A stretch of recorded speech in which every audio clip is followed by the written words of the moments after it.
All right, I thought we played another good football game against UCLA. Much the same blueprint we've used the last few weeks. Solid defense, start to finish. In fact, defense was outstanding. Just gave up the 2 field goals, one of which was on a short field. And so very good play from the defense. Special teams was solid. We had one miscue on special teams. We dropped a punt return, so that was the only negative. Otherwise, very good job on special teams as well. Offensively, another outstanding job of doing what we need to do to win the game. Did not have an offensive turnover. Ran the ball effectively. John White, another big game, 167 yards, I believe, was his total. Scored 3 touchdowns, 2 in the run game with John, and he had a receiving touchdown as well. And thought John Hayes did what we needed him to do in this game to win. And overall, it was a very positive step for our football team, for our program. And you know, it was good to see. Conroy Black should be mentioned as well. 2 interceptions defensively, 1 return for a touchdown. So just part of that great defensive effort was Conroy Black. The front played well. Star Lotalele, you know, he's the guy that very rarely shows up big time in the stats because people avoid him and they double team him. But the presence he has on the field for us in that defensive front is big, and he's a big part of our success on defense. So traveling to Washington State this week, very similar situation to what we were in last week. A team coming off a big win against Arizona State, ironically enough. 2 weeks in a row we're playing teams that had wins against Arizona State. The freshman quarterback played exceptionally well, threw for nearly 500 yards, and he's a guy that you know, there's not a lot of tape on him, but we got to prepare for him. They got a nice wide receiver, Marquise Wilson, number 86, big kid, 6'4", and good target for the quarterback. And so we're going to go up there and play in some cold weather again, which shouldn't bother us a bit. And on we go. Questions? What do you do on this kid with this quarterback? Essentially, this was his first appearance the other night, as far as being able to scout him in any tape you have.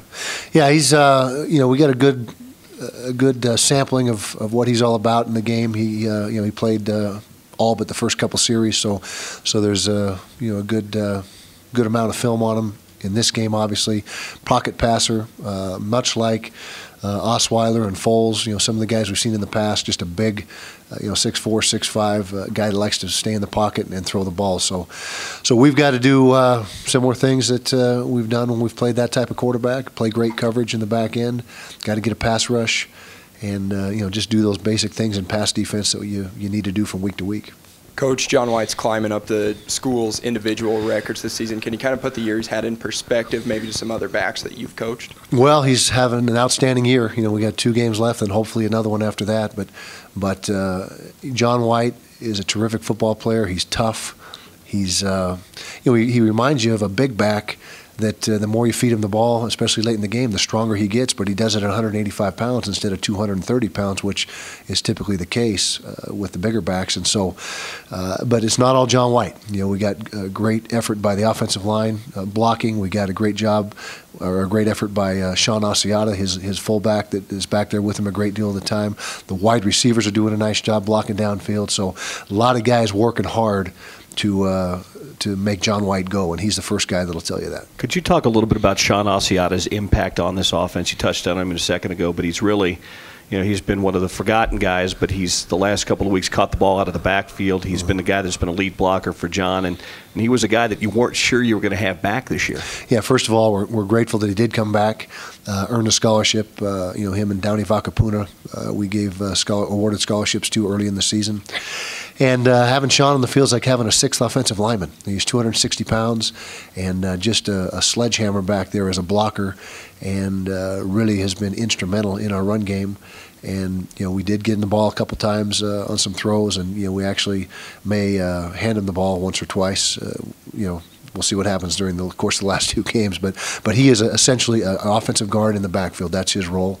And he has been, like I said, instrumental to our success running the ball. Kyle, can you talk a little about, since the Cal game, you've talked a little about the leadership and the seniors and that. Can you just talk about what's changed? And I imagine you're not looking ahead to a bowl game in that. It's all Wazoo, right? It's all Wazoo, no doubt about that. We got to win this week, which has been the case, you know, every week.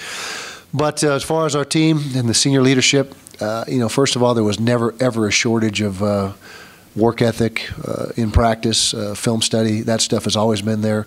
We just had that 1 week where we came out flat. We had no passion, no emotion, and from that point forward, after that Cal game, that's been the mantra for this football team: play with passion and emotion and energy on Saturdays.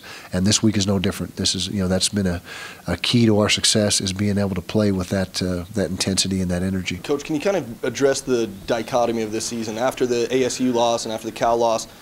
0-4 in the conference, nothing's going your way. Now all of a sudden you're bowl eligible, you've got momentum. Feel like two completely different seasons in a way? In a way, it has felt that way. Although I thought we played well except for the Cal game. I keep saying that was the game that was very disappointing for us. But you look at the SC game, we had a chance there at the end. You look at Washington, we're up 14-13 deep in the third quarter before our quarterback goes down. And then, that was the Arizona State game. Washington game, we're competing well. So I think we've competed well, and we've been